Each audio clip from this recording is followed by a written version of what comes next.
Sanya one begins by thanking the hosts, of course, to Rabbi Yochanan Posner and Rabbi Yosef Posner for opening their home, the Bet Knesset. It was such a wonderful event. And as well to our good friend Rabbi Shlomo Fedida for his dedication to making this event as successful as it is. This is the second year. Last year, which was the first year, anybody who's lived in Chicago for a while knows that first year events are usually a little bit difficult. Rare is an event that is successful from the get-go. Very, very rare. And I remarked to somebody last year after we left, I said, take a look at this unique and beautiful event. So beautiful, so successful, a packed room. When have we seen such a thing in Chicago? Shevet Achim Gam Yachad, Jews from all different groups within the Jewish community here in Chicago gathering. And Be'ezrat Hashem, the beautiful aliyah that was created through it. And I said, I believe that it's because the actions were done l'shem shamayim. When something is done with innocence, with purity, when something is not done for fanfare, when something is not done in order to garner honor, you always will have hatzlacha. There is no such thing. And Baruch Hashem, we have seen that Rabbi Shlomo and the Posners do this l'shem shamayim. There's no doubt that the Raccah of the Tzaddik rests on the work of their hands. We should also, of course, mention our wonderful friends from Mangal who have provided such a tremendous suda. Also, anybody who knows, the Lev HaBo'er knows that Baruch Hashem also was done l'shem shamayim. I will tell you a story about the Baba Sali that I read. The Baba Sali had a custom that he would make seudot, he would make festive meals as you are now experiencing. And he would mention from a book of tzaddikim each name according to its askara, according to its yahrzeit. And people asked him, why do you do this?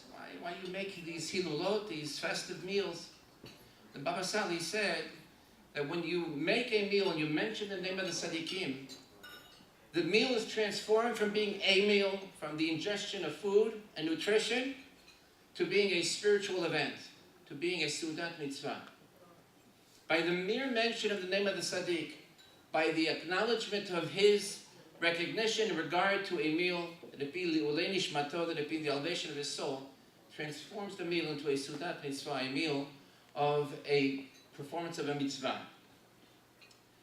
And there's a beautiful story of the power of the Suda of a mitzvah with Baba Sali himself. The story goes that the Baba Sali asked his wife, he said to her, Be'ezrat Hashem, tonight I'd like to make a Suda for Menachem Mendel Vitebsk, the Pri Ha'aretz. And his wife said, okay, how many people are we expecting? And of course there was never 2 or 3, so it was measured in dozens. You can imagine the food output that was necessary. It was amazing. So she immediately gathered together all the necessary individuals, they made the food, they prepared everything. Mid-afternoon, the Baba Sali took ill. He was in his bed, he was really not feeling well, he was unable to run and to oversee the Suda. It was canceled. And the Rabbanit, she took all of the food, she put it in the freezer. 2 o'clock in the morning, 2 a.m., the Baba Sali gets up. He comes to his wife and he says, what's with the Suda? So she says, it's 2 a.m. and, you weren't feeling well, so we froze everything. So he says, no, we need to make the Suda right away. So she knew her husband very well. She's not going to argue with him. So she goes to the freezer, she pulls out all the food. They prepare everything, the tables, everything's set. And she turns to her husband and says to him, who are we inviting? It's 2 a.m. So he says to her, open the door, let's see if anybody's there. They open the door, and outside the door, lo and behold, 2 a.m., there's an entire group of Hasidim. Whole group. They, first of all, were flabbergasted that the door actually opened at 2 a.m. And the Rabbi and the Baba Sali says to them, so why are you here? So they said, well, Rabbi, we were in the south. We're making our way north to go home. And on the way, we said, we should go to Netivot just to see the house of the Baba Sali. Never in their minds did they expect to see him. But just to see the house and kiss the mezuzah, that's all they wanted to do. Now, Baruch Hashem, we can see the Rebbe. So he says to him, not only are you going to see me, you can eat with me, come on inside. And when they all sitting around the table, he said to them, you should know that this afternoon I was so ill, I was not able to make the Suda in the honor of Rabbi Menachem Mendel, as I would desire. And he said, a few moments ago, Rabbi Menachem Mendel came to me in a dream. And he said to me, no. I assumed he said no. No.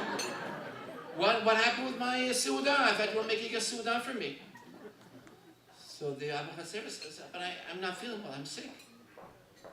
So he said to him, give me your hand. In the Gemara and Barachot, if you know in the Gemara and Barachot, at the very beginning, there's a few stories where the Rav gives the ill person a hand, and he made him well. So he says, give me your hand. And Baba Sali said, he gave me my hand. I stood and I feel fine. He said, the Baba Sali said, so is the power of the Suda of a Sadiq, that it brings refuah u'marpeh. And Bezrat Hashem, it should bring also for Rabbi Michael ben Esther, Bezrat Hashem, all the Cholim, Bezrat Hashem, they should know refuah in our city as well, Bezrat Hashem, and all Choli Amach Yisrael. Just a short concept I wish to share with you. I know my time is very strictly allotted. Rabbi Pinchas of Koretz asked a very simple question. Pinchas of Koretz asked, why did HaKadosh Baruch Hu see fit to bring the Baal Shem Tov to earth? It was not like there weren't great tzaddikim. There were great tzaddikim before him. There were great tzaddikim after him. Why did HaKadosh Baruch Hu see it fit to bring such a holy neshama to earth who would blaze a new path in the service of HaKadosh Baruch Hu? What was the reason? So Rabbi Pinchas of Koretz said that HaKadosh Baruch Hu saw fit to bring the Baal Shem Tov into this world to awaken the generations from their slumber. That's what he said. What did he mean? So beyond the Rabbi says a very beautiful thing, and I think it is so cogent, it is so real. Anybody who learns a little bit of Gemara knows that there are numerous stages of sleep. There's what's called nimnum, namnem, which we refer to as dozing. Dozing is if you call somebody, they answer to their name, they're somewhat awake, you can ask them a question. If it's simple, they can respond. If you ask them who's going to be the next president of the United States and why, they may have a little bit of difficulty. That's called namnem, that's called to be dozing. Then there's something called sheina, that's sleep. Sleep is when a person is actually asleep. It's a deeper rest. In a state of sheina, in a state of sleep, the Rabbi, the one Noam Elimelech of Dezhinsk says that when you call them by their name, they will awaken. Then there's a deeper sleep. It's called Tardema. Tardema is a deeper sleep. You call them by their name, it doesn't happen. Nothing happens. Even if they do answer, they get up and they fall right back to sleep. Many of us are very familiar with this. As a Bahur in the yeshiva, I knew this extremely well. And the only way to awaken the person is to actually nudge them or pull them, but you have to actually get physical. Then there's a fourth level called ilafon. This is almost like a torpor, it's almost like a trance. Here you pull them, you push them, nothing happens. Here the only thing you can do is to pour water on them. In the yeshiva in the olden days, this was a primary method of waking up the Bachurim. They almost naturally were in a state of stupor, this torpor, this trance. The Tzaddikim writes, in Galut, we are in a state of spiritual sleep. The further we stray from Yerushalayim, and the further the time passes from the time that the Beit HaMikdash was destroyed, the deeper our sleep is. Generationally, we pass through dozing, we pass through sleep, we've already gone past deep sleep, we've already really reached almost a trance-like state. Today, halavai, we're in a state of torpor alone, halavai. Says Rabbi Pinchas of Koretz, Kadosh Baruch Hu sent the Baal Shem Tov in order to awaken us, recognizing that generationally we are in a deep spiritual sleep.